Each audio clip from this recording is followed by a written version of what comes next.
Laramie City Council to order. It's the meeting for October 4th, 2022. If you'd like to, you can join me for the Pledge of Allegiance, however you see fit.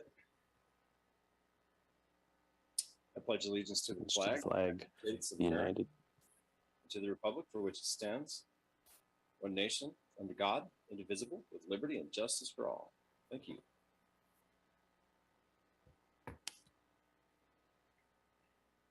City Clerk, may I have a roll call for council members present? Cumby. Here. Gabriel. Here. Harrington. Here. O'Doherty. Here. Schmeckel. Here. Schuster. Here. Somerville. Here. Pierce. Here. Weaver. Here. That's 9 present and 0 absent, Your Honor. Thank you, City Clerk.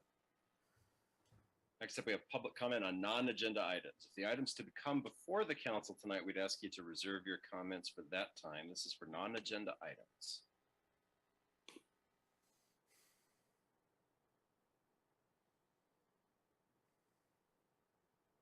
Mayor, City Clerk. Just a quick reminder to folks that are watching that the raise hand feature is at the bottom of your screen. Thank you very much, City Clerk. We'll give folks a second to process that advice to see if anybody was waiting.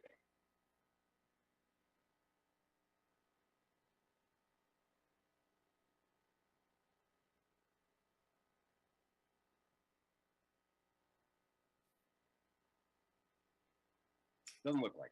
Okay, so we will now go to consideration of changes in the agenda, and I'll turn it over to Vice Mayor Pierce. Thank you, Mayor.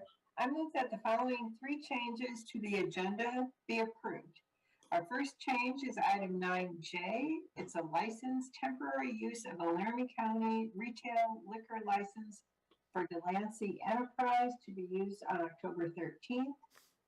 Item 9K is also a license, a temporary use of an Albany County retail liquor license to be used on October 17th, 2022.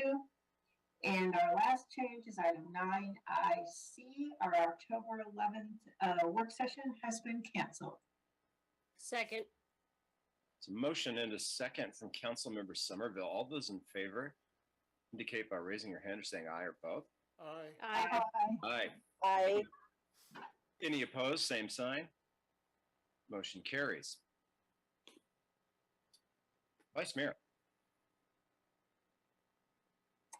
Thank you. I move that the agenda be set as changed. Second. Second from Councilmember Schuster. Motion from the Vice Mayor. All those in favor? Same sign. Aye. Aye. Aye. Any opposed? Motion carries.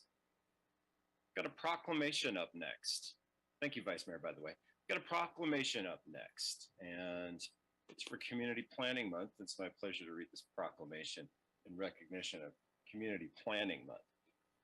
Whereas change is constant and affects all cities, towns, suburbs, counties, boroughs, townships, rural areas, and other places, and whereas community planning and plans can help manage this change in a way that provides better choices for how people work and live, and whereas community planning provides an opportunity for all residents to be meaningfully involved in making choices that determine the future of their community, and whereas the full benefits of planning requires public officials and citizens who understand, support, and demand excellence in planning and plan implementation, and whereas the month of October is designated as National Community Planning Month throughout the United States of America and its territories, and whereas the American Planning Association and its professional institute, the American Institute of Certified Planners, endorse National Community Planning Month as an opportunity to highlight the contributions sound planning and plan implementation make to the quality of our settlements and environment.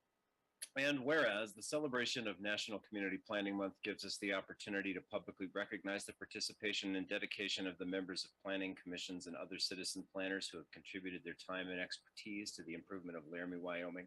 And whereas we recognize the many valuable contributions made by professional community and regional planners of Laramie, Wyoming, and extend our heartfelt thanks for the continued commitment to public service by these professionals.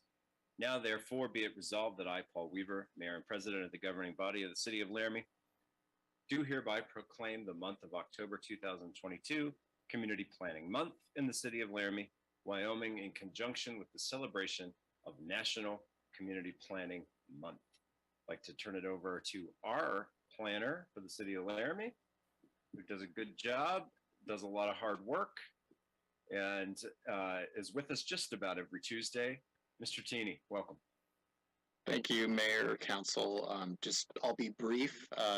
As it noted in the proclamation, October is Planning Month. Throughout this month, we're going to be posting a few things just each week, a little bit about planning that's going on in our community and just planning resources that are available just for the public to see. You know, each year I feel like I kind of get up and I say the same thing, but I think it's important to note that, you know, our community supports planning, and I think that that's a really important thing for the longevity of our community. What we find is communities that are successful in making plans and realizing their vision are communities that are places where people want to live and grow old in and raise families and start businesses and do all the things that we want in a great town. And so, you know, for us in Laramie, we have a council that supports planning. We have staff that supports planning. And you also have a great planning commission that helps provide recommendations to you on many different things related to planning. And so I think emphasizing that importance, I think, is a good thing. And I would just say thank you to the council and our planning commissioners, as well as any other volunteers that kind of aid us in all those efforts that happen all across the city, even outside of these formal planning situations that we deal with that just make our community great. So thank you, Mayor and Council, and that's all I've got to say. Mr. Cheney, thank you very much. I want to join you in thanking our Planning Commission members, both present and past. There have been many who have served a great deal of time on that board, and then moved on and created space for new members to come in. I have a couple of questions I'd like to ask you related to this proclamation, just kind of public information purposes. The idea of community planning, how long has that been something that's been incorporated in modern city government at this point in time, as we recognize it this month? I know it's been a while. I mean, I guess depends. I mean, the Romans were probably the most modern civilization putting up real planning, but I mean, planning has been around for a long time, and it just took a different form throughout the years, you know, and I think, you know, the planning that you're familiar with today in the United States is definitely kind of the modern age of planning, but, you know, it was definitely born in Europe and made its way across the waters of the Pacific there, and now is here, and we're the Atlantic, and we're here now, you know, doing those things like zoning and making sure that our cities are safe, and you know, and that's, you know, it's been a long history. It's just not always been called planning. It just hasn't been, you know, thought of as like a profession. So, but let's restrict ourselves to thinking about it as planning in the United States of America. I think it's certainly not limited to the 20th century, but I think it's probably come into its own. And when I say 20th century, I mean, I think we're talking about the very early days of that century, where associations such as the one that we're recognizing and you belong to came into existence. Well over 100 years old at this point, I think it's fair to say, isn't it? Yeah, for sure. I think that's always good to talk about these things. It wasn't it wasn't 1975 when we said, let's start having planning and let's start celebrating Planning Day. And I'm going to just say that's a good thing, because I think without planning, people would be unhappy to wake up in the community that they might face without the institution of planning. So I think this is a good proclamation, Mr. Cheney. You know, you mentioned maybe saying the same thing every year. Consistency isn't a bad thing. I think we in the city of Laramie and in cities across the United States reap the benefits of planning every day and every month and every year. And that consistency is a good thing. And that's one of the things that we strive for, in having some design and some idea about growth in our communities. So no worries on that reminder on an annual basis. I think it's a good thing. City Manager, I think the next thing that we have on the agenda was announcements. Did you want to give a brief announcement regarding the issue of the school that you talked to us just briefly about in the pre-meeting? I think we'd like to hear that. So over to you. Yes, Mayor, I'd be happy to. We have had a number of concerned citizens call with respect to signage for the school zones surrounding Slade School.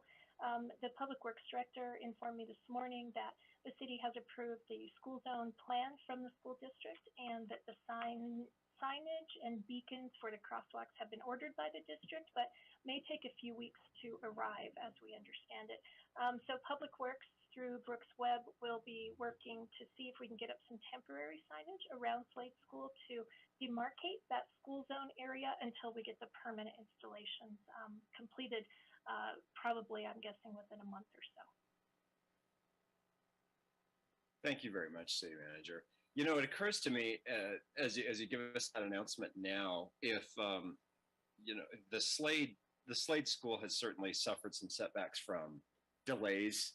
I think over the course of its construction, and we really appreciate the problems that that's created for the school district and that school in particular. And this is just another one of those. And you know, we want to try to support them as best we can. And it does occur to me, and I'm sorry I didn't ask you this earlier when you were talking to us about it in the pre-meeting, City Manager, but I'd like to ask you now, is there something that the city might be able to do in that interim period while we're waiting for some of those things to get set up, in terms of additional traffic assistance we might be able to provide during those peak times? Is that something you can look into for us while we're waiting for that signage to come up? I'd be happy to visit with our acting chief and see if maybe there is available patrol to be out there. So I'll follow up on that, Mayor. Is that a reasonable request to make at this point in time? It's just something. Yeah. And LPD often does that kind of enhanced patrol, particularly in the beginning of the school year when people are becoming accustomed again to, you know, slowing down through those school zones. So it's not atypical. Thank you very much. Appreciate that, and appreciate the update on that. And once again, you know, we do understand the difficulty that the school district is facing too with delays. We understand it well because we're struggling with the same issues with regard to equipment and things of that nature. Okay, next is item number 7, and I'd like to ask the council if there's any disclosures on any of the items coming before the council on the agenda tonight that they'd like to make with respect to those items. Seeing none, we'll move on, and that'll be to item number 8, which I'll turn over to the Vice Mayor for approval of the consent agenda. Yeah, thank you, Mayor. I move that the consent agenda be approved and that each specific action on the consent agenda be approved as indicated. Second. A motion, a very close second by Council Member Harrington. And we'll go to the city clerk for a roll call vote. Humby, Yes. Gabriel, Yes. Harrington, Yes. O'Doherty, Yes. Schmeckel, Yes. Schuster, Yes. Somerville, Yes. Pierce, Yes. Weaver. Yes. That's 9 yeses and 0 nos, Your Honor. And that motion carries. Thank you, Council. Thank you, City Clerk. Consent agenda has been approved, which will take us into our regular agenda, opening with item number 10 and going immediately to item number 11, which I'll turn over to Council Member Schuster for introduction. Thank you very much. The title is Award of Bid 8 All-Wheel Drive 4-Door Hybrid SUV Police Package Patrol Cars Vehicles with Trade-In. I move to award the bid for the 8 all-wheel drive 4-door hybrid SUV police package patrol vehicles with trade-in to Ken Garf Ford, Cheyenne, Wyoming, in the total amount of $344,844, and authorize the mayor and city clerk to sign. Second. Motion and the second from the Vice Mayor. Thank you both. Mr. Webb, welcome back for the background. Thank you, Honorable Mayor, City Council. As you recall, this year we're bidding 2 years worth of vehicles. That's why there's 8 of them. Normally we wouldn't be bidding 8 police vehicles, but due to the delay in delivery, we decided to take the 2 years worth of vehicles into the first year. The delivery time on these is 365 days, so most of everything we're seeing right now is at least a year on delivery. We went out to bid on the vehicles through our normal process. We received 2 bidders. Ken Garth Ford was the low bidder. These are the hybrid police interceptors. We currently have 5 of these on patrol right now, and police department's loving them.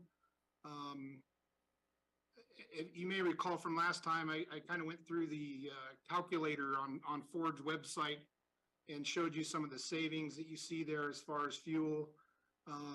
For these vehicles, per vehicle, the estimate is we're saving about 1,200 gallons of fuel per year per vehicle. That's on average around $3,500 savings per year on gasoline, and about 25,000 pounds of CO2 output reduced per year per vehicle.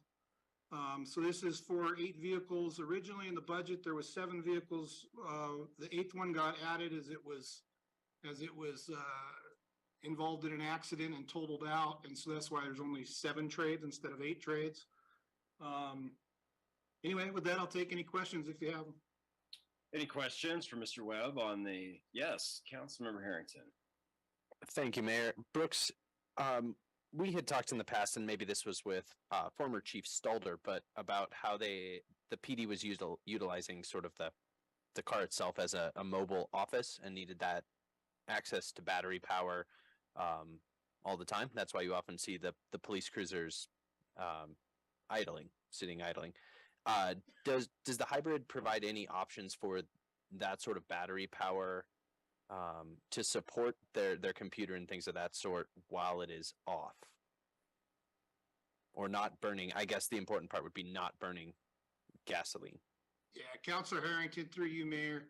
The way these are set up is that as they're idling or sitting, if the battery draws too low, then the vehicle will automatically turn the engine on to charge the battery back up, and then once it gets sufficient charge, then the engine itself shuts back off. So it regulates itself.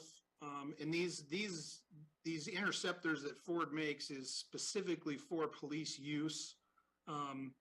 Like I couldn't just go buy one. They're specifically for police use and take all that into consideration. And they've been working great. Thank you. Other questions for Mr. Webb? Councilmember O'Doherty. I just have a comment. I just want to point out that one of the advantages is that, as you mentioned, police vehicles have to idle for a long time, and the idling takes about a half to a gallon per hour. So I'm really happy that we'll be able to see these savings. Thank you. Thank you, Mr. Webb, for pulling it all together.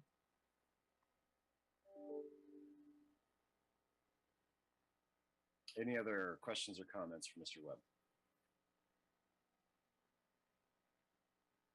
Mr. Webb, you know the council is always eager to hear these updates and get your background on them and have those questions answered.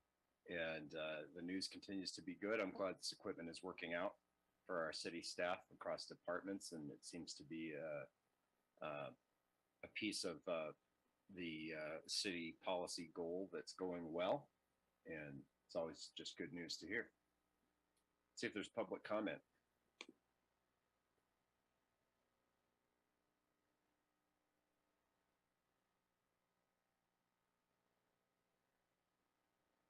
Seeing none, we'll go to item number 13, Councilmember Harrington. Mr. Oh, Mayor, sorry. Item number 12, Councilmember Harrington. Mayor, Yes. if we could do a roll call vote. Oh, you people. I know, right? Of course, let's have a roll call vote on this item. Cumby, Yes. Gabriel, Yes. Harrington, Yes. O'Doherty, Yes. Schmeckel, Yes. Schuster, Yes. Somerville, Yes. Pierce, Yes. Weaver, Yes. That's 9 yeses and 0 nos, Your Honor. Thank you very much. Thank you very much, City Clerk and Council, for your vote on that and for helping me to stay on track with the agenda. We'd now like to go to item number 12, and I'll turn that over to Councilmember Harrington. Thank you, Mr. Mayor. I move to award the bid for Household Hazardous Waste Building Project to Archon Inc., Laramie, Wyoming, in the amount of $1,447,518, along with a contingency of $144,750 for a total amount not to exceed $1,592,268. Amend the budget as appropriate and authorize the mayor and clerk to sign. Second. The motion and a second from Councilmember Schmeckel, and we'll go back to Mr. Webb. Honorable Mayor, City Council, the Household Hazardous Waste Project has been kind of in the works for a while. We awarded the design contract, or you awarded the design contract just about 2 years ago. We were scheduled to bid the project last summer. However, because of the material shortages for the steel building, contractors told us don't do it because it's going to cost you an arm and a leg. So we held off for a year. We heard that things are better in the steel building industry, and so we were happy to get the 3 bids for the building. So this building includes a large area for household hazardous waste drop off and storage, where our staff can be in a temperature controlled room, which they don't have out there right now, and pack the materials and prepare it for shipment. It also includes a tempered bay that we can park a water truck in, and then a tempered bay for mechanics so that they can work on the equipment out there. Currently, we don't have any of those areas.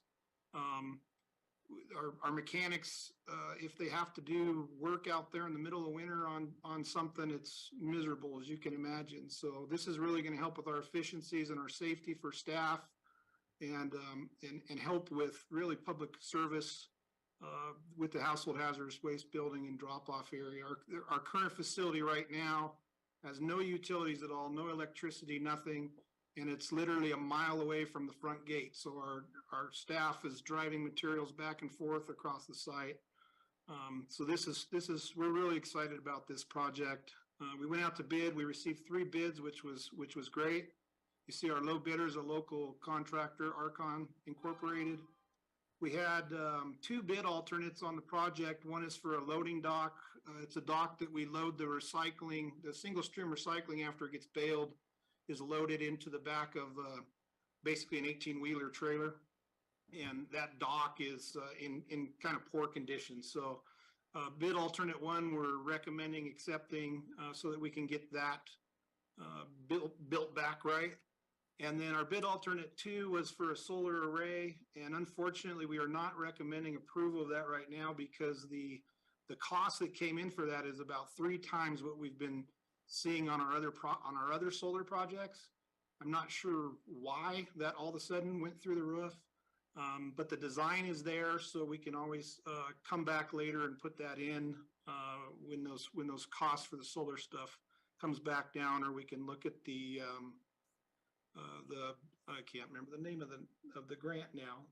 You guys know which one I'm talking about. the grant for Rocky Mountain Power. Anyway, we can look at that too, but we have the design in place. So if we need to go back out for that in the future, we can when those prices come back down.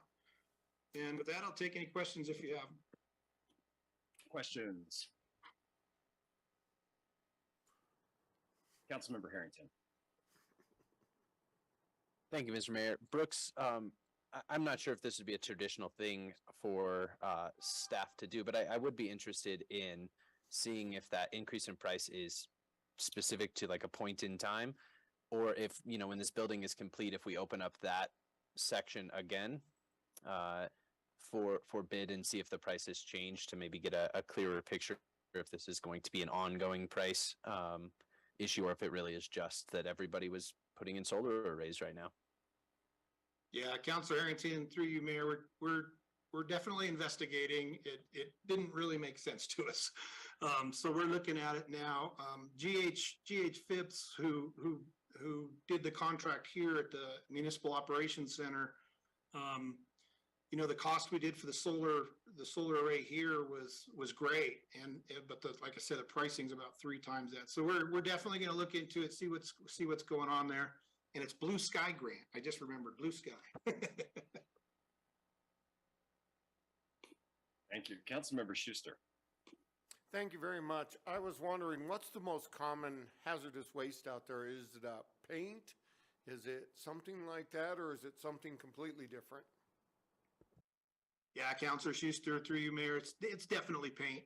I mean, we get lots and lots of paint, depending on the time of year, pesticides, herbicides, things like that. Every now and then we get some strange stuff with the university in town. You know, sometimes we'll get some lab waste that we really usually won't accept because it's not necessarily household. It's usually, you know, from a lab or a professor or something. But yes, the most common is absolutely paint. Any other questions? Follow up, Mayor? Yeah, go ahead. Really excited about the solar possibility. Finance Committee approved right to check for the rest of the solar panels on the number 3 fire station tonight. So really excited about that. So that's taken care of. Because that was a 50-50 grant from Blue Sky.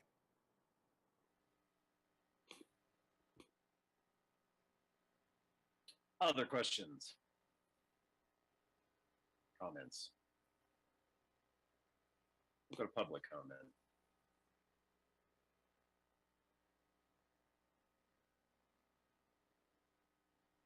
Seeing none, we'll go to the city clerk for a roll call vote. Humby, Yes. Gabriel, Yes. Harrington, Yes. O'Doherty, Yes. Schmeckel, Yes. Schuster, Yes. Somerville, Yes.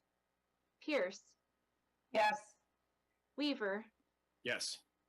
That's 9 yeses and 0 nos, Your Honor.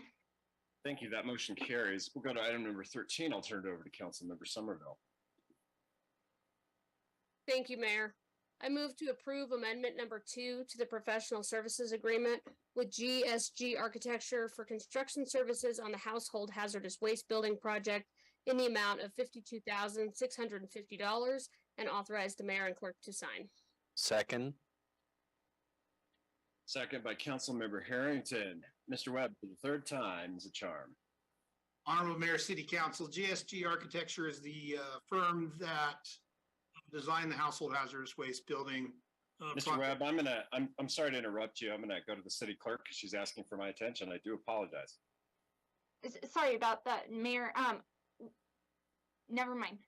That does solve my problem.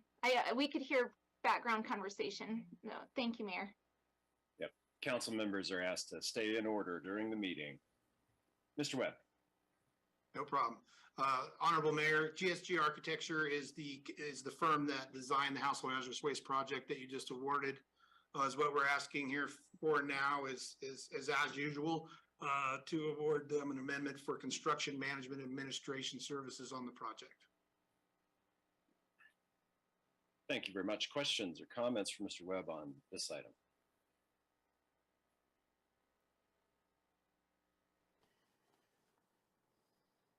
We've heard a little bit about this prior, council members. Why don't we see if there's public comment on the item?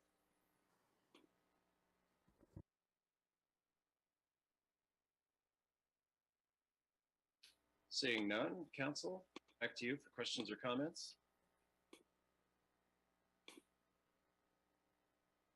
City clerk, can we have a roll call vote? Humby, Yes. Gabriel, Yes. Harrington, Yes. O'Doherty, Yes.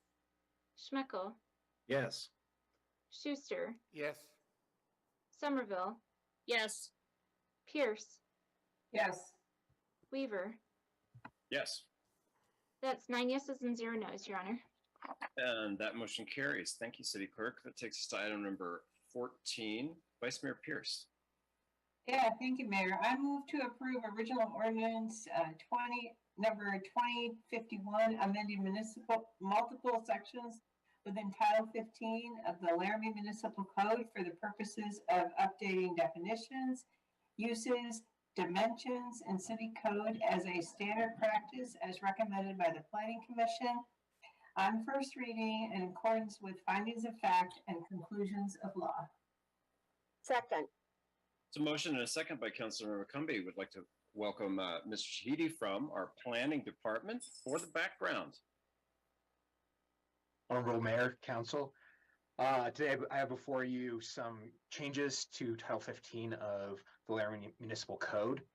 Throughout the year, we go through the code, and as we're working with either patrons or on specific projects, we start to notice that there's some things that just aren't lining up, whether it's because of changes that have been made to the code in the past that just haven't precipitated down throughout the rest of the code, or because it just was missed for one reason or another. And so today I have mostly clerical changes. So they're not big. They're making sure that references to other sections are correct. But then also there are some that are slightly more substantive. And so we'll go through those quickly so that you all can understand what those changes are. And so I'm looking through the staff report that went to Planning Commission, and the first one I'd like to go over is number 2, proposed change 2. It's on page 2 if you're following along. And what that does is for most projects, you have to put up a posted notice on site so that neighbors and interested parties understand that there is a change, whether it's a preliminary plat or a variance. They can understand that something is happening on that site. Up until recently, it wasn't exactly clear how long those signs needed to be visible. And so we decided to make it a little bit more clear why that's there. And so it was somewhat intuitive for us. It was 15 days prior, but we wanted to make sure that it was clearer to people who needed to put that sign up on their property. The next one is change number 6. That's on page 5. If you look through the code, earlier in the year, you guys did some text amendments that changed setback requirements. And during that time, we did not change the footnote. If you look in like the R2 district, the R2M, and the R3 districts, the footnote on there would have essentially made it so that there would have been a 0 lot line setback. Looking back through our previous conversations about this and the approval that went through, it wasn't our, we didn't believe that it was the intent of either Planning Commission or Council to actually have a 0 lot line setback. Mr. Mayor, can I interrupt to ask if the clerk could fill the screen, because we're seeing the sheets to the left, like all the pages, just to make it bigger somehow. Thank you.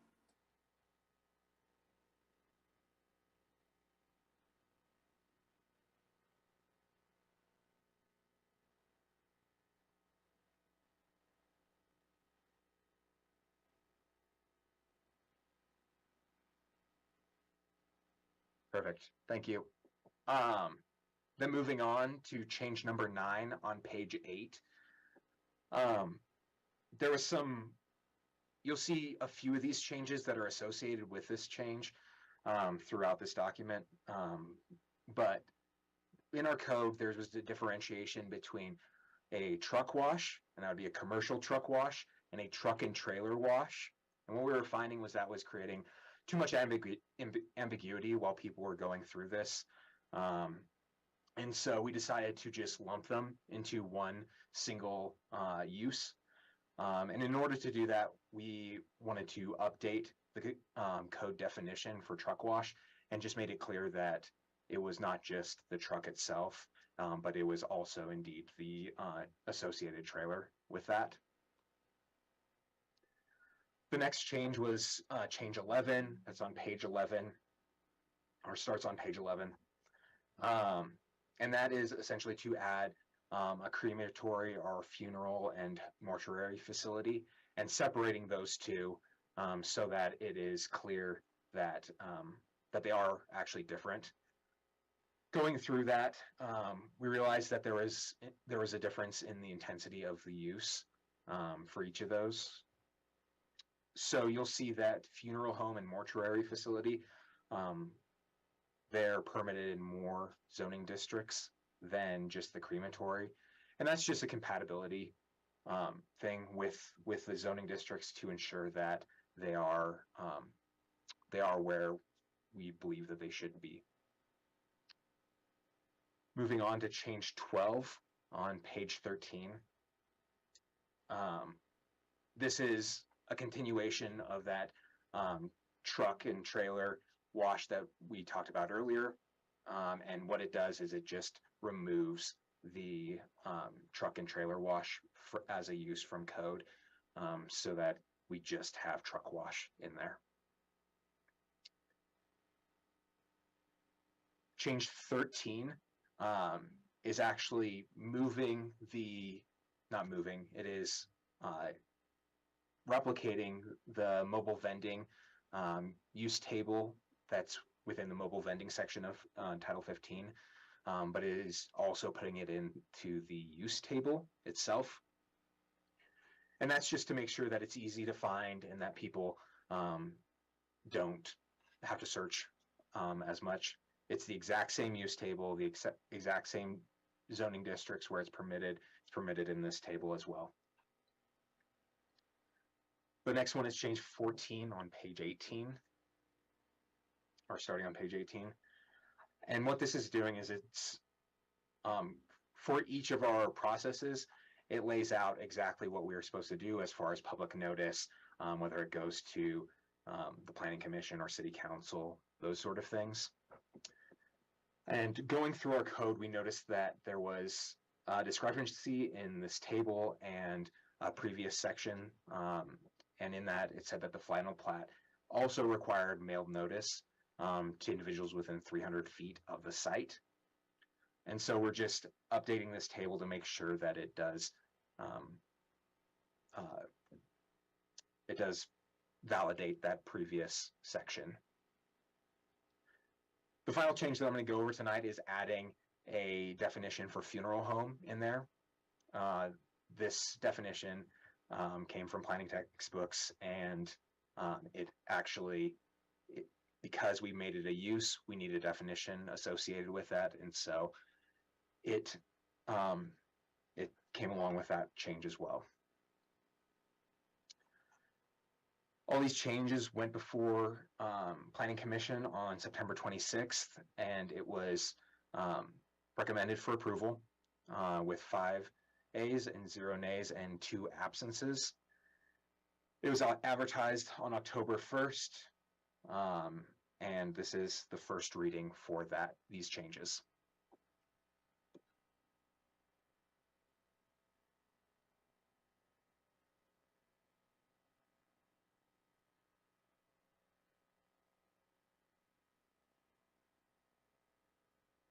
Thank you. We have a question from Councilmember O'Doherty. I was wondering about the notices, like right now it's a sign and we're saying, add the timing. So it was in it was the first change that we discussed. And I was wondering, instead of maybe reconsider, instead of additional posted notice requirements shall be determined by the city manager's office. It seems like posting on the city's website would be helpful. I just want to throw that out there for consideration, maybe at the next reading. Thank you.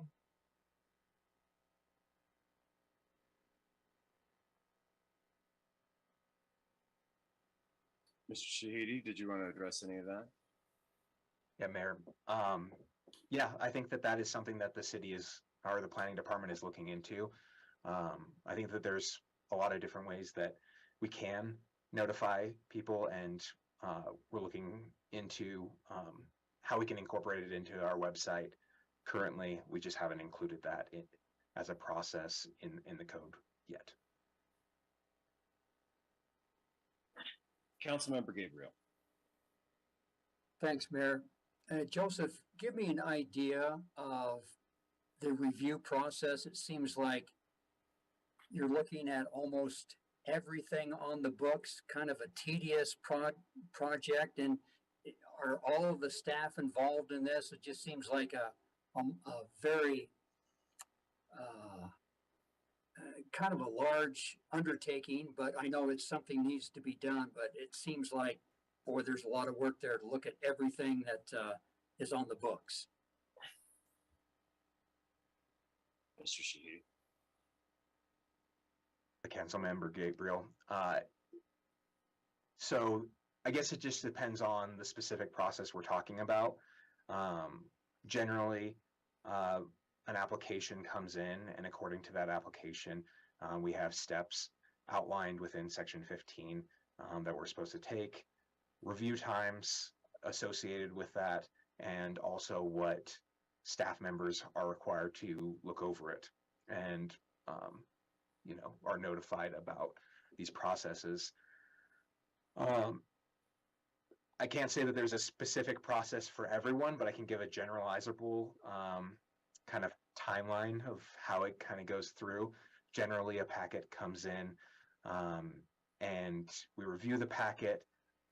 We have it, and then we send it off to various departments that are associated with this for comments. Our staff looks through the code during that time and ensures that the project complies with code. And then we wait for the other departments to provide their input. Public Works is part of that process a lot of times, and then it can be anywhere from utilities, franchise utilities like natural gas and internet can provide comments, but also, police department, school districts can provide comments. And so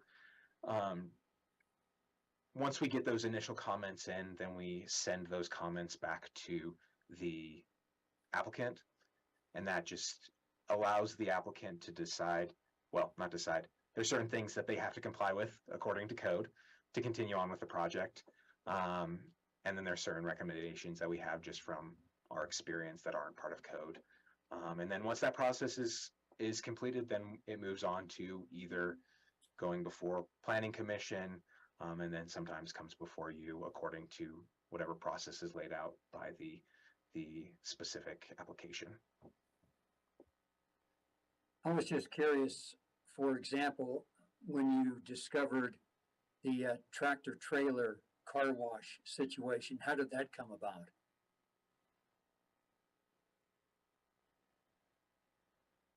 Or do you know? It's not something that I can specifically answer, so I might hand that over to the planning manager. Mr. Genie. Yeah, I mean, just like a lot of these, we may get a phone call. We might be looking through code to look up some other section and we see an error. And the tractor trailer one, we had a person ask about, building a commercial tractor trailer wash facility. And as we were reading through it, there was some confusion, like, so can I only wash the trailer part or the tractor part, and so, and so when we notice things like that, what we do is we mark them down, we keep a running list of them. And then, as we see those build up, we try to bring something like this forward for you for consideration. So. Thanks to both of you. Mayor, if you don't mind, just on the last question from Member O'Doherty, the only thing I would mention about modifying like the process in terms of notification is this is just one section. We're talking like it would be probably 20 sections of code if we were to like add website notification or something. So just if you were to add that in, it would only be in this one section for this one piece of code, which I don't think is successfully doing the job of what you were maybe talking about or discussing. So I'm just pointing that out, that maybe that should be something future to talk about as we, you know, try to improve notice to the public, which is always a good thing. So. Thank you, Mr. Tini. I'd like to ask a question on behalf of the city council, if the council member that's waiting will allow me. I'd like to bring the city manager in for this question. It's my understanding, and it's based on memory, that for several consecutive years, the city council adopted, and it may even have been it also in just this last year and the year prior, but the city council adopted a standing policy goal of continuous code revision and update around these planning and zoning issues and these development related concerns. And it may be at this point that had been included so often that it's simply been institutionalized as part of the planning department's process. But do I recall that correctly, city manager? Can you help me with that, since you've been with us over several councils? But that's my recollection. Right, Mayor, I think you're accurate, and in deference to our planning manager, I would say that planning manager Taney was with the city before what we call our new development code, but it's actually not that new because it's over a decade old at this point. Derek has been with the city at the time that code was implemented, and that was really a promise to the public that we would implement that development code, and then we would sort of right size it to our community over time through what you said, this kind of continuous assessment and improvement of the code to really make it work for our community. So Derek, you add anything you'd like? Yeah, I mean, I think what we're doing tonight are just, you know, making sure that our code is, you know, concise and clean and accurate. And, you know, the other times when we're bringing other things forward, it's that, I think, more right sizing our code, trying to make it fit our community, you know, addressing the situations that we deal with day to day. And I think, you know, as a community, it takes a lot of work, but it's the right thing to do, because I think when you let those things go too long, what happens is you start to run into those consistently, and they do cause problems. And there's no reason to cause problems with things like this when you can correct them in a process that we have available. So it's accurate to say.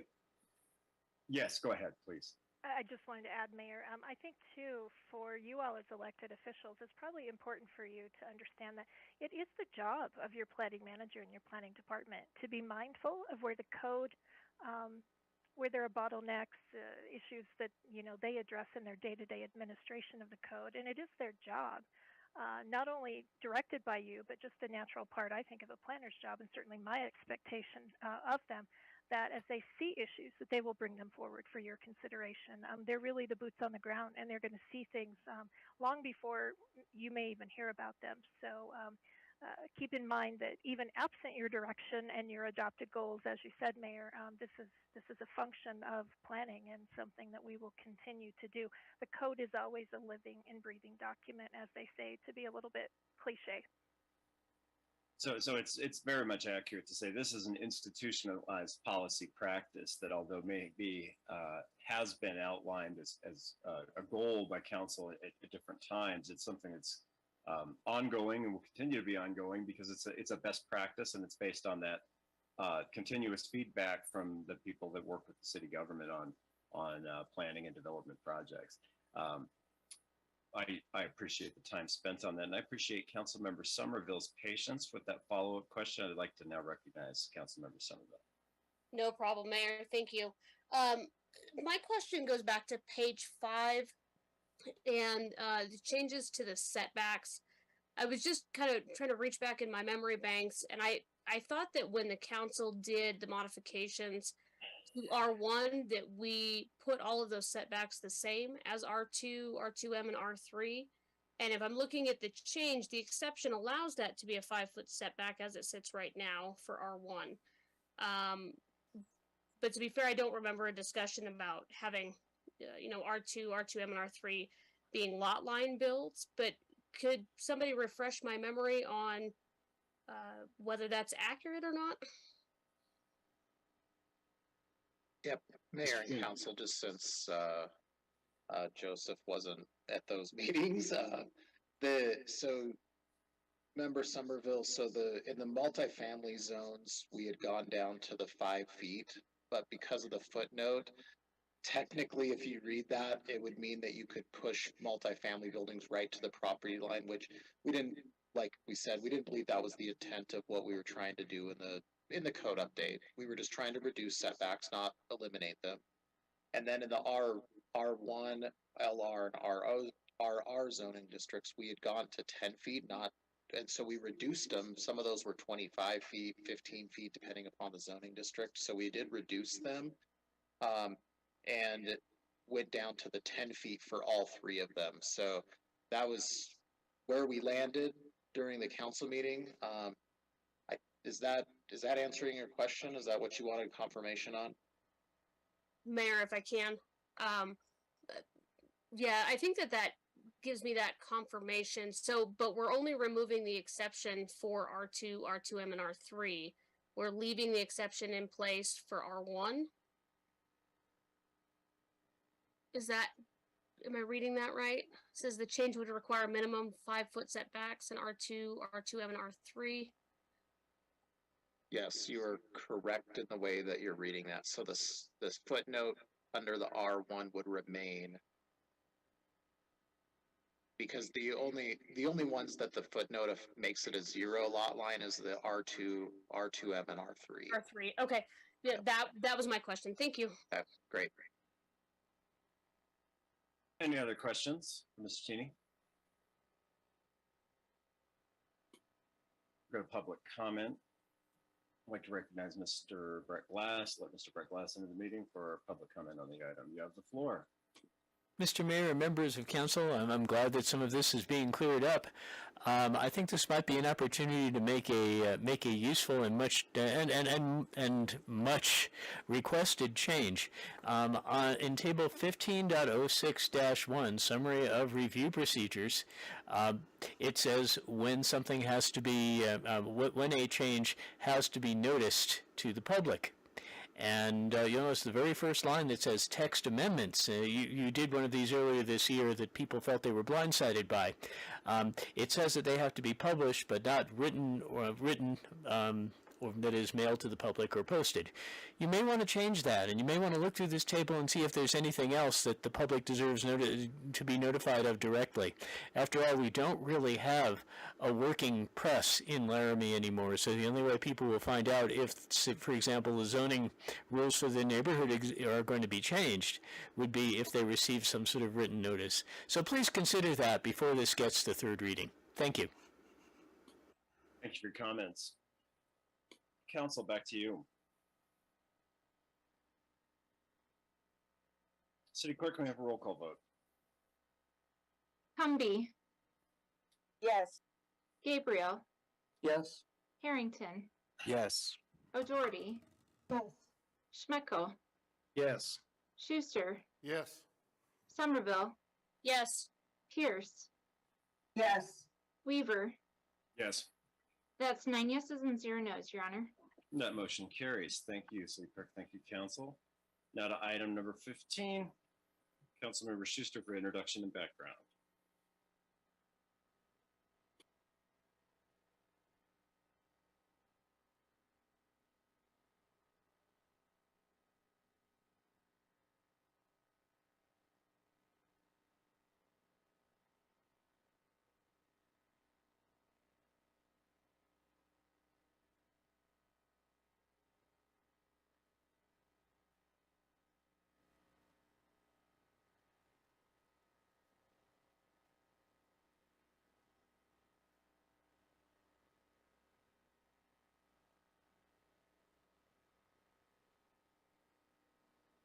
Second.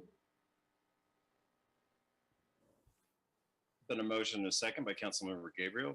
Councilmember Schuster, back to you. Thank you. I've been in favor of restoring the meetings. There are people outside right now. They were tapping on the window and everything else. So I said that I would try to get this moved. I talked to the city attorney, I've talked to the city clerk, I've talked to several people, and we thought that probably the only thing that would stand a chance of passing was doing a hybrid meeting. That making it available for the city council chambers to open, and also making it available for city councilors or attendees that they could also still come in on the Zoom meeting. So that's why it is called a hybrid, so that we could do both. So it'd be a city council member's choice, and it would be an attendee choice if they wanted to come to the meetings or not. And I think that's the kind of the abbreviated version of it. Now we can talk about her.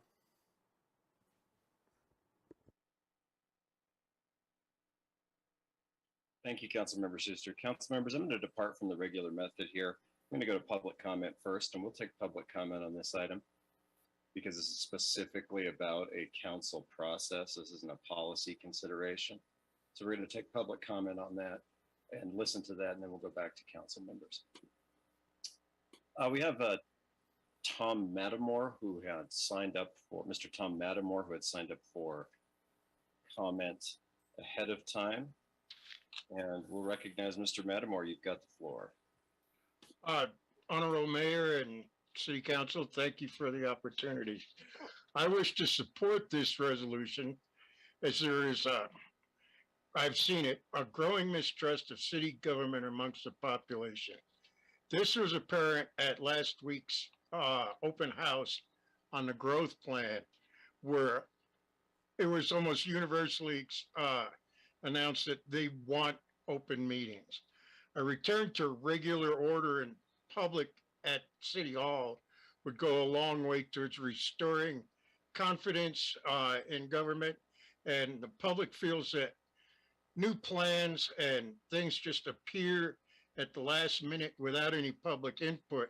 A lot of that is the fact that we don't have as Brett said, we don't have much of a newspaper here anymore, and you don't get the news until it's almost too late.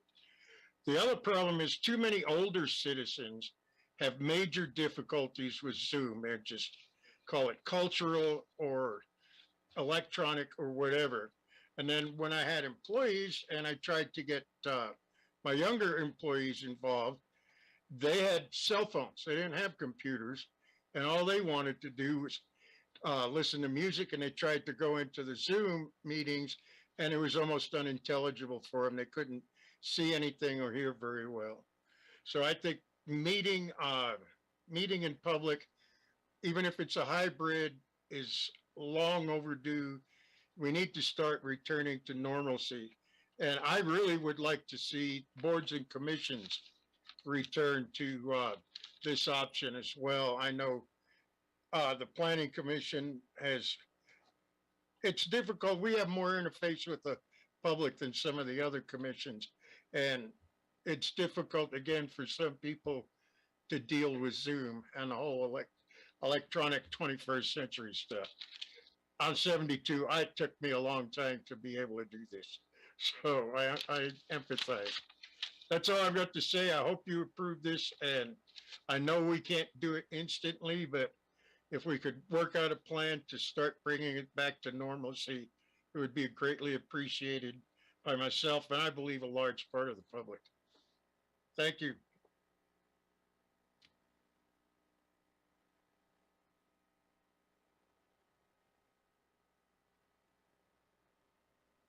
Thank you very much for those comments. Next up, we have Brett Glass. Let's let Mr. Brett Glass in for comment. Thank you, Mr. Mayor, members of council. Well, as you know, I am one of the candidates to join you on council, and this has been one of the most common complaints that I have heard from the public, that they feel that the council is walled off from them. Now, some of us, I'm a techie, so I feel comfortable on Zoom, but I've been amazed by how many people have told me that they're just not. And, eventually we do need to open up.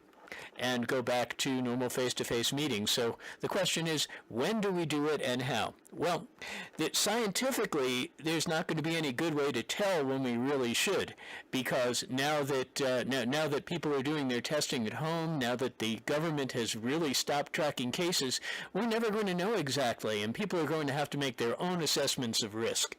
There are going to be some immunocompromised people who are going to have to continue to participate remotely, so this is why a hybrid format is a great idea. But for the rest of us, we are really sort of going to have to, say Geronimo and place our own bets on when that's the when that's the right thing to do. However, ultimately, it is the right thing to do. You can't see me right now, and I really think that's a shame, because there was one Zoom bombing, and that has caused council not to display video of people anymore. I can't show you pictures. I can't gesture to you. This is not a good way to interact, and so yes, I think we should move to a hybrid format and look forward to the day when we can meet in person again. Thank you. Thank you very much. Other public comment?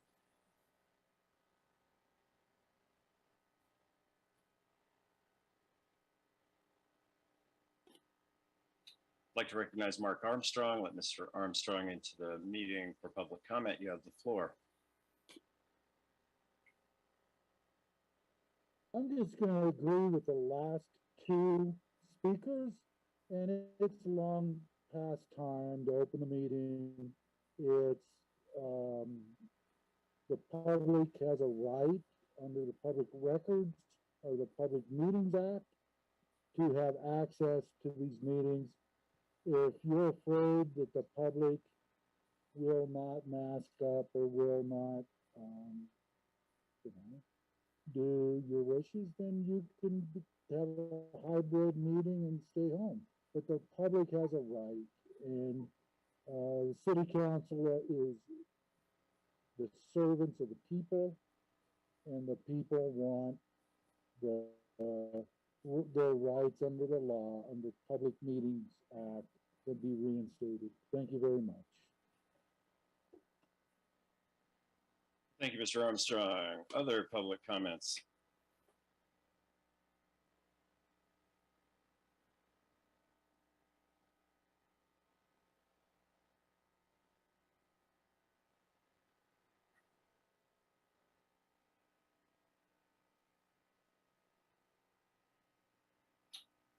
The screen name TG will recognize screen name TG. Ask you to give your full name for the record, please. You have the Terrence floor. Benson. You have the floor. Yeah, my full name Terrence Benson. I'm concerned about any time when government seems to look like they are walling themselves off from the people. I'm not sure what your COVID rates are, and neither are you, because it's impossible, as Mr. Glass said, to actually know, since no one's really testing. I think the reality of it is that sometimes these things start looking like they're a cover for transparency in government. And I think that one of the things that is lost, as Mr. Glass pointed out, is looking at people in the faces. Most of you probably did not campaign on Zoom. Most of you probably went places and talked to people and shook their hands and had conversations and human contact to explain the things that you wanted to do. And I think a computer is a very poor excuse to have those types of discussions. And some of the changes that are going on in Laramie and some of the things that are going through the council need to have actual people looking at other people and communicating in a way where facial expressions and hand gestures and just crowd size let you know that people are frustrated. Some people or happy with what you're doing, for that matter, but some people have difficult times with technology, and some people have a difficult time figuring out how this works. It is frustrating. I can't see anybody but who you want to put on the screen, and it's sometimes difficult to communicate that way. And government, especially at the city, the very local level, should be the best communicators of all government. And right now, you guys are probably, the city of Laramie is probably one of the only cities still holding Zoom city council meetings, because people have moved on. And I think it's time that you do as well. Thank you. Thank you for your comments. Other public comments?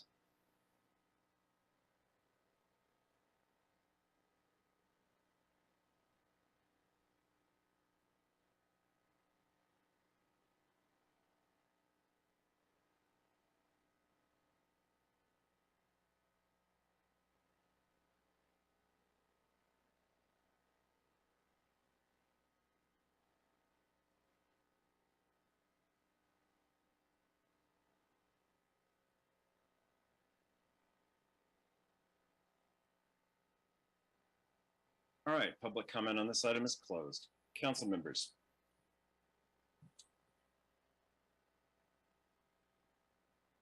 I had Councilmember O'Doherty first before we went to public comment, then I'll go to Councilmember Harrington. Councilmember O'Doherty.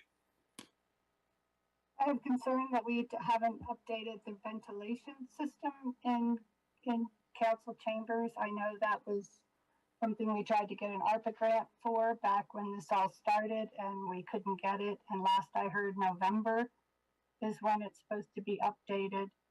I'm really concerned. Like, I have a choice to come, but our staff doesn't have a choice.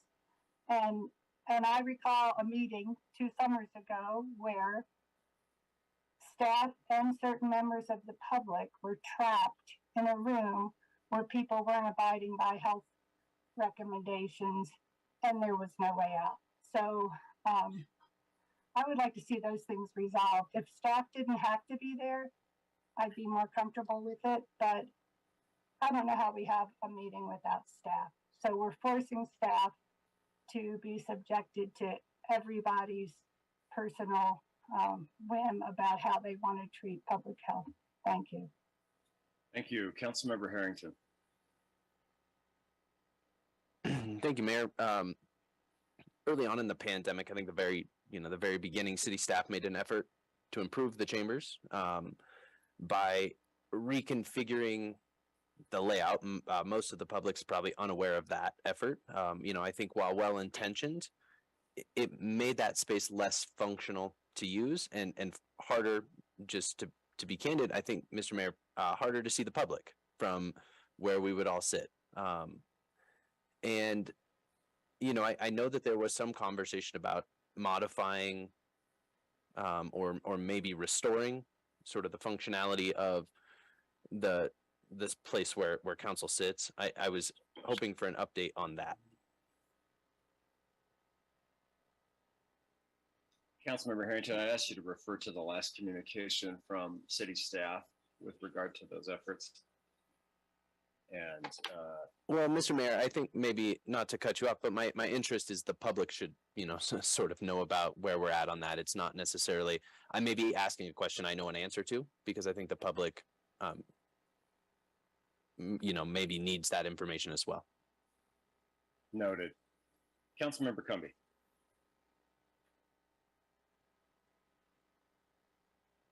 Thank you, Mr. Mayor. I'd just like to speak as a nurse and liaison to the Board of Health. And the city and county have worked during this 2.5 years. We've been working with this, with COVID, to incentivize vaccine, to educate the public. And I think as a community, we've done reasonably well. We're below the national average related to vaccines, but we are high for the state of Wyoming. We have 64% with 1 dose, 57% 2, and 29% who have chosen to get boosters. Our community has been in the green or low risk zone since June 21st. So that is 3 months. The weather's been good. We've been outside. We had previous spikes immediately, 2 weeks after graduation, June 1st through 20th. We had an additional spike in July, the 19th through about the 27th. after Jubilee days. So where there's a large gathering, we have experienced spikes where we've gone in to the yellow and red, and then we come right back down to green. So we've done a reasonably good job. Last week, there were 37 reported cases, and Albany County is averaging about 5 cases a day. And this is good news for us. One of the concerns I have are related to long COVID. And long COVID is becoming an increasing health issue that is occurring among individuals who have had serious, mild, and sometimes no symptoms after having a COVID infection. The CDC currently is estimating about 1 in 5 people will develop symptoms of long COVID, sometimes for weeks, months, and some for years. Reuters Business Journal recently published an article expressing concern related to the increased potential for workforce disability and are asking us to really look at that potential impact. So though our community is doing well, I think the bottom line is we don't know quite yet if it's over. We've learned a lot. We've learned how to mitigate it. We've learned some very sensible ways, such as increased ventilation and vaccination, which are 2 key ways that we can prevent serious illness. I would join Councillor O'Doherty in concerns about ventilation and that we are moving toward getting a better ventilation system within chambers that would protect everyone. And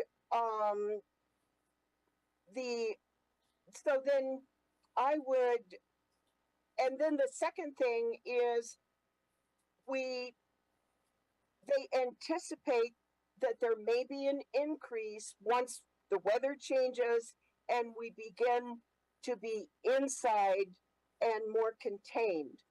And we'll have a better sense of that in November, December.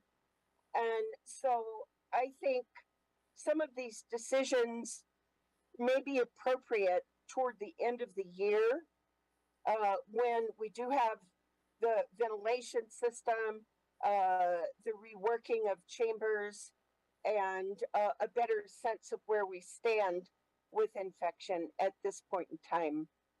So that's just a comment that I have related to health. And I think just the last thing I want to say, I've received, like the rest of council, a number of letters. And I would like to point out that our meetings have not been closed and they have been open for the entire time. So when we meet and when we have a work session, they are open to the public, and that our participation has increased, I think, because people have the ease of connecting with council. And I've received a number of comments and emails stating that people have been able to attend meetings because of having it online when they would not be able to otherwise come down to chambers due to family, aging issues, disability, etc. So I would support a hybrid move. And thank you very much for letting me speak. Thank you. Councilmember Gabriel. Mayor, at this time, would it be appropriate to ask the city clerk a question about equipment? Certainly. I was just curious. I was talking to a university employee today who went to a hybrid situation for their meetings. and they had to purchase a smart video conference camera, which made things a lot easier for the hybrid meeting situation. It's about anywhere from $900 to $1,100 for this piece of equipment. I was just wondering, from the city clerk standpoint, do we have anything similar to that that would make, if this does in fact pass a hybrid meeting, would that equipment be available, or would the city have to purchase something? Mayor, through you to Council Gabriel. We do have a meeting owl. However, for council, our chambers are set up with cameras to be able to see the council members within chambers. We are in a little bit of a transition right now that just started, but we do have a meeting owl to answer that question, Mayor. Thank you. Thanks. Councilmember Schmeckel. Thank you, Mayor. So for me, I think back to the work session we had a few months ago that talked about our increased numbers of participation here on Zoom and how that didn't match up with in person. Yes, technology can be a challenge, but at this point where we have as many points of access to this call as possible through Zoom, through phone calls, I'm really curious how driving down to council and a meeting and sitting around waiting us for talk about something instead of making dinner or what have you there is just as convenient as making a phone call and listening in and doing those things at home. I get a lot of these points and some arguments here, but I don't buy the technology is a challenge. It might exclude certain people, but I also feel like that's a choice of theirs, that they don't want to call in or Zoom in any way, just like it's a choice for a person to not drive down to a council meeting. I would rather have more people engaged through a technology like this than otherwise. I have concerns about hybrid stuff. In my waning few days as a university employee, just today I had to give a class where there was talk about using a hybrid system. Nobody was on the hybrid system, so we didn't have to use it because it's just not as effective. They aren't paying as much attention. They're not as engaged and things like this. I know that we have on council one of our members that is one of the leading people in our community around distance education, and I'm curious if she has any thoughts as to what a hybrid meeting would look like as we consider this. Thank you, Councilmember Schmeckel. That's a perfect segue to call on Vice Mayor Pierce. Yeah, thank you, Mayor. For those of you who don't know, I've been with the Online and Continuing Ed Division at the University of Wyoming for, I don't know, maybe about 13 years. I took a 5-year hiatus from distance education. So overall, roughly 13-ish years. And the research is suggesting, and folks have been researching this obviously for the last couple of years now, that either meetings should be conducted via Zoom, right, or all in the same format like we're doing now, or in person, one or the other. And if you opt to have a hybrid meeting, you need to have the appropriate equipment and possibly a facilitator, because you need to have somebody watching to make sure that questions from council members, questions from the public aren't being missed, because now they're in multiple locations, right? So what we would be asking of our city clerk, potentially a city council member, potentially a new employee, becomes a budgetary issue, right? Because if we need somebody else to help us facilitate this hybrid and to make it as effective as this particular layout is, or that in-person layout is, we may actually need to hire someone to assist with that. Now, I don't know for sure. I don't know if a city clerk, city manager have even considered any of these things, but I think as council right now, I think it's something we really truly need to talk about. And then Councilor Gabriel was hinting at technology. It is, I don't know currently what sort of technology we have in the chambers, and the actual technology is not my area of expertise, but it could mean an investment in something more than just the owl, or something that follows the voices. I mean, if we're going to do hybrid, if we opt to do that, we better do it well. I mean, and I don't know the answers to those questions. I don't know if we have the right, if we're going to need help, if we're going to need another person. And I don't know if we have the right equipment. And I think this hybrid idea is truly confusing and frankly not recommended, from my perspective. I mean, from my perspective, with those 13 years of experience, it's either all or nothing. We're either all in chambers or we're all on Zoom.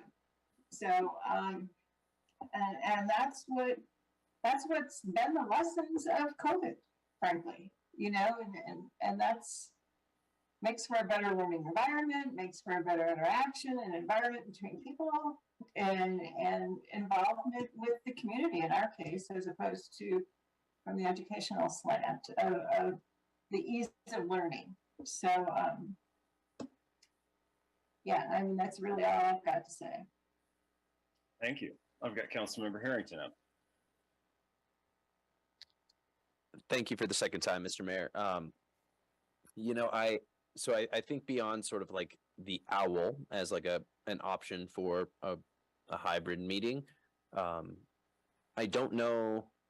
I think there are other technology issues to work out, maybe specifically how our microphones pick up specifically our audio, don't pick up our neighbor's audio and feedback into the hybrid Zoom world for the council members on Zoom still, and the members of the public and the YouTube stream. All of the, those are the places that we are seeing the more significant involvement in the council. And so I would hate to make that a sort of lower experience. So I think there's a technology question at play, but I think maybe in my mind, the bigger consideration is what this looks like practically for this council, as this council, draws to an end in a little over a month. New council members will be elected to this body. I think it would be, maybe beneficial for the council to wait for that body to be seated and make this decision. It is, I mean, that's my opinion. By then we'll have a clearer picture as Councilor Cumby mentioned, we'll have a clearer picture of where we're at with the pandemic at that point. But also we won't have to sort of handle this transition at the sort of the waning days of a council, and potentially be looking at sort of a mix up in how this sort of the leadership of this council sits now. I think there is I don't really have an interest in changing the way we run meetings at sort of the very end of this council, and not because I didn't hear what the public said, but because I just don't know that it's going to make us less efficient in the last 3 months. It's going to make everything considerably slower, far less engaging, and we're just going to be fumbling through a time period like I'll be here 2 more years. So but I think there are other members of the council that have some things that they'd like to work on. We shouldn't hamstring those folks.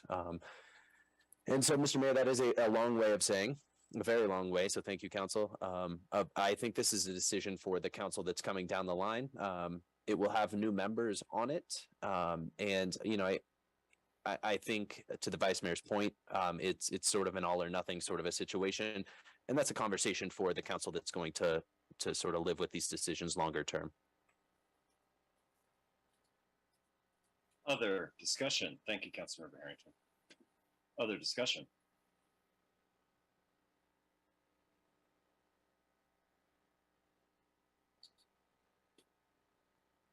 I'm going to address a couple of points.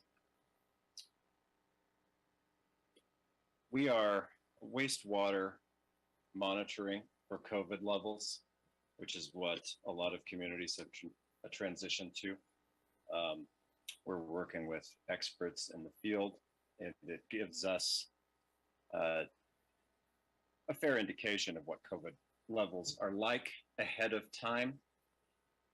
Is the science behind that? So we do have some idea of what we're doing. I'm not sure about other members of council, although I think the numbers that Councilmember Cumby quoted to us are not as bad as they have been. I don't find them to be particularly encouraging, especially when we realize that people aren't reporting case levels the way they were before. Councilmember Cumby?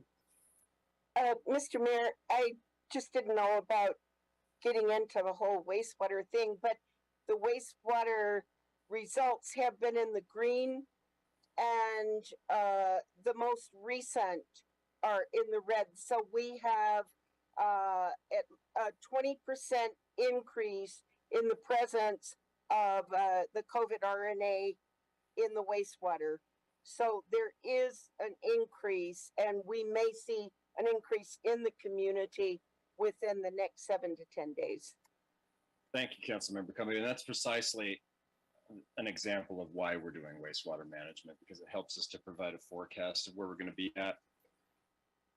Which leads me to my next point, which is that I don't know, once again, about how the rest of the council feels, but I find myself asking how many times I've heard that COVID is over. I've even recently had to hear it from the President of the United States, who immediately backtracked on it as soon as the experts in the field weighed in.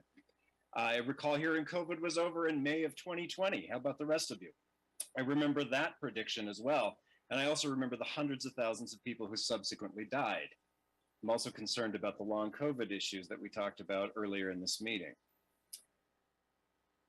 I don't think we need to go over too much more of that. I think most of us are pretty familiar with that. And I appreciate the points that were made about public attendance and participation in these meetings. By all measures, they've increased. And certainly, we've heard the comments regarding the conduct of public business, and public business does need to be conducted in public meetings, open to the public. And I would hope that members of the public that have made critical remarks, which I don't think are broadly representative of the public at large in Laramie, and I'm just going to go ahead and state that now, nor do I think those who support a return to this meeting are basing that on much more than a small sample of individuals that have prioritized this for their own reasons. But these meetings are being conducted in compliance with public meeting laws. We've had the legal review. Everyone knows that. You've read it. You've received it. You've understood the analysis, and you haven't followed up with questions, or you have. But these meetings are in compliance with the public meeting laws. And we've heard that that commenters may feel that there's some restriction on their public speaking. I don't really understand that. I don't understand, based on the analysis we received, how anyone would come to that conclusion as a member of the council. Certainly, there's adequate and frankly generous public comment options offered to folks. All one needs is a touch-tone telephone to join meetings by Zoom. That is the only technological requirement. Perhaps some people don't have a phone. Certainly, there are certainly individuals in this community that don't have the work schedules or a car to attend regular, meetings in person. No matter which way we go, we're going to be excluding someone at this point in our council business, and it's an unfortunate reality. We've also seen some idea that there's an infringement upon rights, some various points to that effect in the emails. And again, this wasn't a decision that we've made in a vacuum. We've reviewed everything we can to make sure that we're in compliance with public meeting laws, and I think we can feel confident that we are. We provide 3 minutes per item for agenda items on the regular agenda, and we provide that speaking time at least twice and usually 3 times. So that's really a total of 10 minutes, nearly 10 minutes of speaking time for any interested member of the public that wants to weigh in on an issue. We provide a public input time for work session topics. There are, of course, other public meetings being conducted in person on a variety of these important issues that the city is examining. And we know that because people have been attending them, and they seem to have been attending them with an eye towards not so much input, but towards tactics to obstruct and disrupt public business. And this council doesn't have any regard for that, nor will they in the future. And I would highly doubt that any future councils would feel any differently. So I think what's relevant here is that we are adhering to the requirements for public meetings. We are monitoring COVID. We are concerned about it. And I particularly want to express that I agree with the judgment of other council members that the next council is going to have some advantages that this council doesn't in determining whether or not they want to go back to an in-person meeting or a hybrid format. One, the equipment delays that we're experiencing right now for some of the upgrades to the chamber that we'd like to see will hopefully be resolved by then. Right now, we continue to deal with delays for air equipment, and we continue to deal with delays with some other changes that have been long planned for the chambers. And we addressed it earlier in the meeting tonight. Equipment delays are a reality that we're dealing with, but the next council may have the advantage of that work being done and not having to worry about that. The other advantage they're going to have is to see whether or not we're in a subsequent wave from a new variant of the ongoing pandemic, which has not ended. And I think it's prudent to have an eye towards perhaps that council being in a better position than this council to make that decision in a number of months. I also agree with the point that this council is rapidly coming to an end.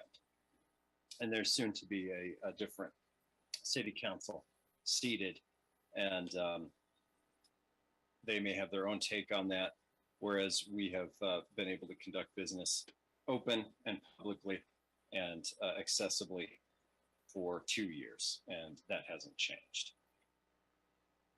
As far as any other opportunities for the public to participate, I find myself asking when that becomes enough after you review how many public comment opportunities we provide as a council. At what point have we provided enough? Now, we've said that there's certainly 3 minutes per agenda item on every regular agenda, usually up to 3 times. Certainly 3 times as requested. There are public hearings, I think we should probably also point out, which allow for people to once again provide comment. And there are numerous other public meetings where people can communicate with not just the council members, but also with the city staff.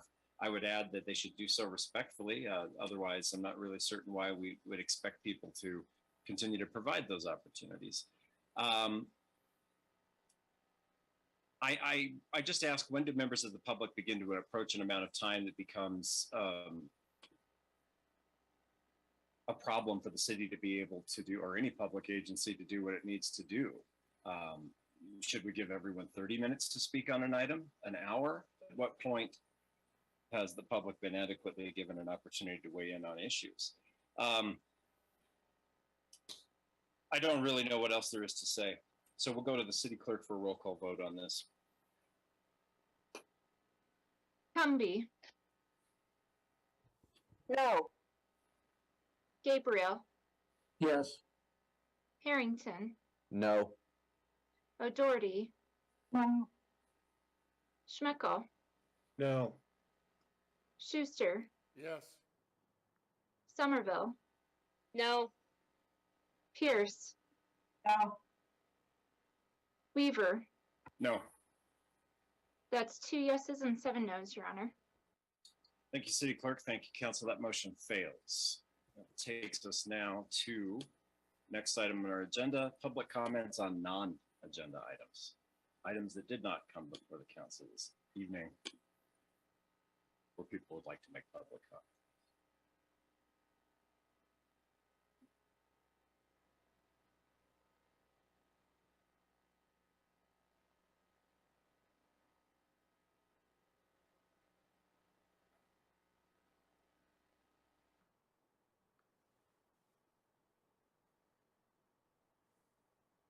Public comment is closed.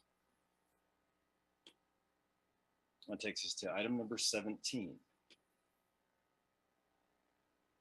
Any input on item number 17? Mayor, could I go back to the hybrid meeting situation briefly for boards and commissions? I had a request from the Not at this time. board. Not at this time, Councilmember Gabriel. That might have been something to address during the previous discussion. If you'd like to discuss it offline, I'd be happy to do that with you. Anything for item number 17?